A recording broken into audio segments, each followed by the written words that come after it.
तो आपको बता दें कि इस वक्त सीधे आपको लिए चलते हैं क्योंकि प्रधानमंत्री मोदी पहुंच चुके हैं जर्मनी में प्रधानमंत्री मोदी का स्वागत किया जा रहा है। आप देखिए कि कितना शानदार यहां पर आयोजन किया गया। यहां पर जो पारंपरिक बैंड्स हैं जर्मनी के, उनको यहां पर रखा गया था प्रधानमंत्री के स्वागत के लिए। प्रधानमंत्री मोदी भी इस म्यूजिक का लुत्फ उठा रहे। आप भी सुनिए।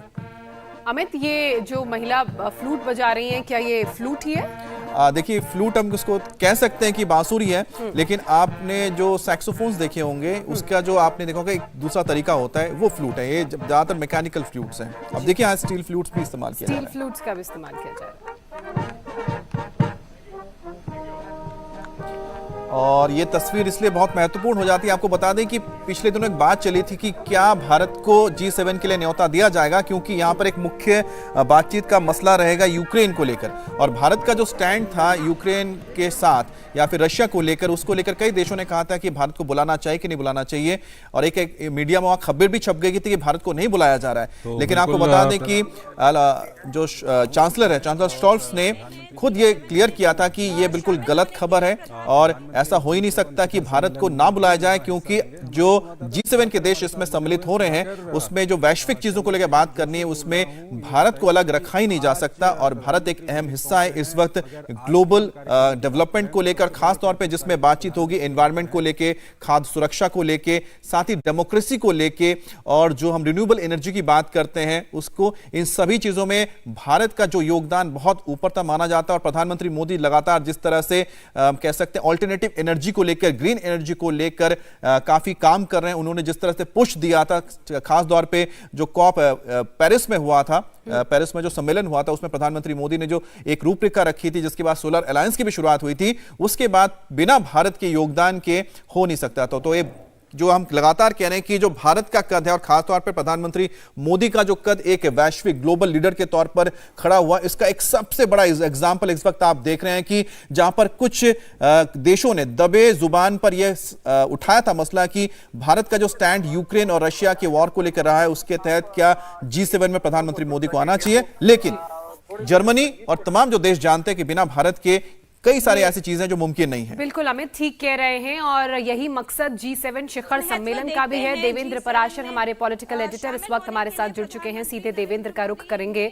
देवेंद्र, भारत को लेकर अंतर्राष्ट्रीय स्तर पर तमाम बातें कही गई कि G7 का हिस्सा ना बनाया जाए, लेकिन अब G7 शिखर सम्मेलन में भारत पहुंचा है और बहुत ही मजबूती के साथ। ज्योत्सना, सबसे पहले तो शुरुआत करते हैं एक मधुर चीज से। गाने की आवाज आ रही है, वो सुनते हैं। कुछ अभी आप लोग गा रहे थे। माय इंडिया, ये दुनिया एक दुल्हन, ये दुनिया एक दुल्हन, दुल्हन ये माथे की बिंदिया, ये मेरा India, I love my India।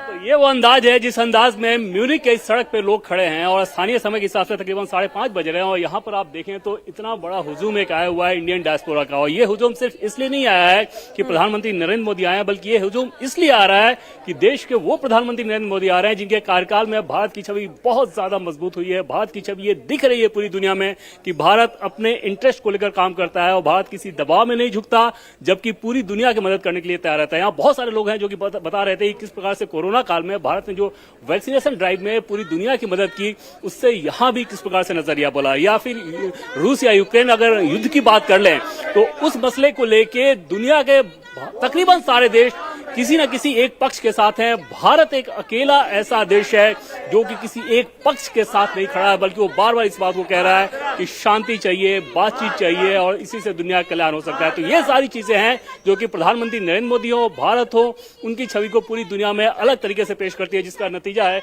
यहाँ पर आप देख रहे हैं कि बहुत सारे ड्रम को लेकर भी लोग आए हुए हैं। अभी ड्रम बजाना इसलिए नहीं शुरू हुआ है कि जर्मनी के जिस हिस्से में अभी हम लोग हैं, म्यूनिख, ये बावरिया स्टेट है, और यहाँ पे कानून और प्रोटोकॉल का बहुत सख्ती से पालन किया जाता है। तो जिस समय में को लेकर इन्हें इजाजत दी गई है बजाने की, उसी समय इन्हें बजाना होगा। और उसके चलते अब यहाँ पे वो लोग ड्रम वगैरह लेकर आए हैं, बजा नहीं रहे, लेकिन भारत माता की जय, वंदे मातरम, नरेंद्र मोदी है, ये सारे नारे आपको देख रहे हैं। इसमें छोटे छोटे बच्चे दिख रहे हैं और बहुत सारे छोटे बच्चे हैं जिनके हाथ में तिरंगा है। और आप अंदाजा लगाइए कि इतनी सुबह यहाँ पर आना, इन बच्चों से जब बातचीत भी की जाए तो ये बताते हैं कि यहाँ पे क्यों आए हैं। क्यों आए हो आप? मैं मोदी जी से मिलने आई हूँ। मोदी जी से मिलने क्यों आए हो? क्योंकि मुझे उनसे मिलना है। क्यों अच्छे लगते हैं वो आपको? क्योंकि वो अच्छे हैं।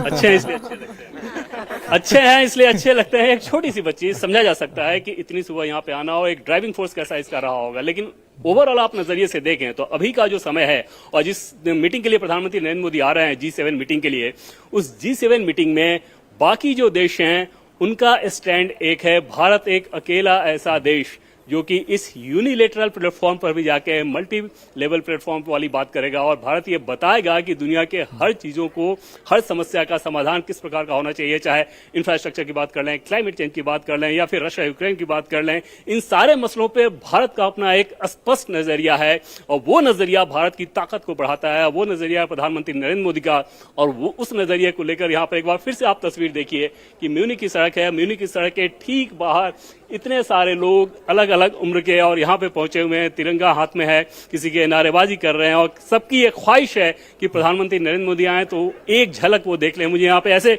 सॉफ्टवेयर प्रोफेशनल भी मिले जो कि प्रधानमंत्री नरेंद्र मोदी का एक पेंटिंग बनाकर लेकर आए हुए थे और तकरीबन उनका ये कहना था कि 70 घंटे उन्होंने दिया। आप अंदाजा लगाइए कि एक प्रोफेशनल जिसका एक एक घंटा बहुत महत्वपूर्ण होता है, वो अगर 70 घंटे लगा रहा हो एक पेंटिंग को बनाने में, प्रधानमंत्री नरेंद्र मोदी उनकी मां की तस्वीर उसने बनाई है, तो उसको लेकर किस प्रकार से उत्साह रहा होगा। और यहाँ पे बहुत सारे लोग इनसे बात भी करते हैं। सर, इतनी सुबह आप लोगों का यहाँ पे आना, ओवरऑल यहाँ पे देखें तो जर्मन का यूथ या जर्मनी के लोगों को लेकर, प्रधानमंत्री नरेंद्र मोदी को लेकर जर्मनी के लोगों के बीच क्या धारणा है?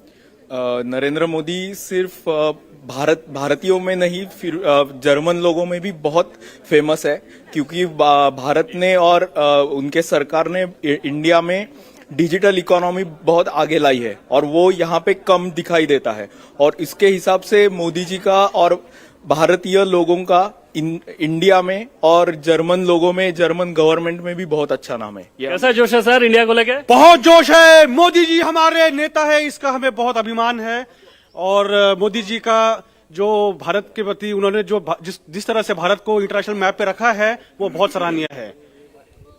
चाहे इंफ्रास्ट्रक्चर की बात कर लें, क्लाइमेट चेंज की बात कर लें, इकोनॉमी की बात कर लें, ऐसा लगता है कि हर एक मामले में भारत को दुनिया के सभी देश उसके महत्व को समझा रहे हैं। उनको ये लगता है कि खासतौर पे चाइना को लेकर जो आशंका रहती है, उस कंडीशन में भारत ही एक ऐसा देश है जो कि उस जगह को भर सकता है। बिल्कुल बिल्कुल 100% बात सच है।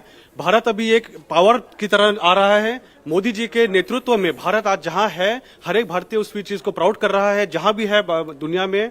और डिजिटल इकोनॉमी हो, बाकी जो भी मतलब भारत के लिए हो रहा है वो काफी अच्छा हो रहा है।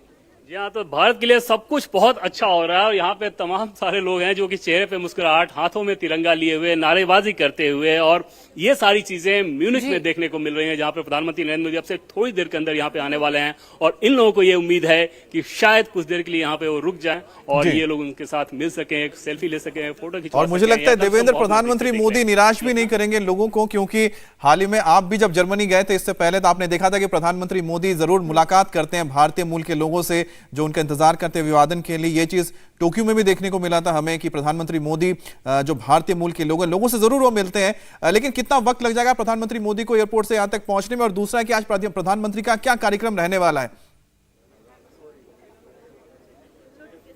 और कार्यक्रम पहले पहुंचने की बात कर लें तो तकरीबन 5:25 स्थानीय समय के हिसाब से भारत उस समय में लगभग 3.5 घंटे आगे है। तो उस समय वहां से वो एयरपोर्ट से निकलने वाले थे और यहाँ से 15 मिनट के आसपास लगना चाहिए, लगभग 30 किलोमीटर के आसपास होगा।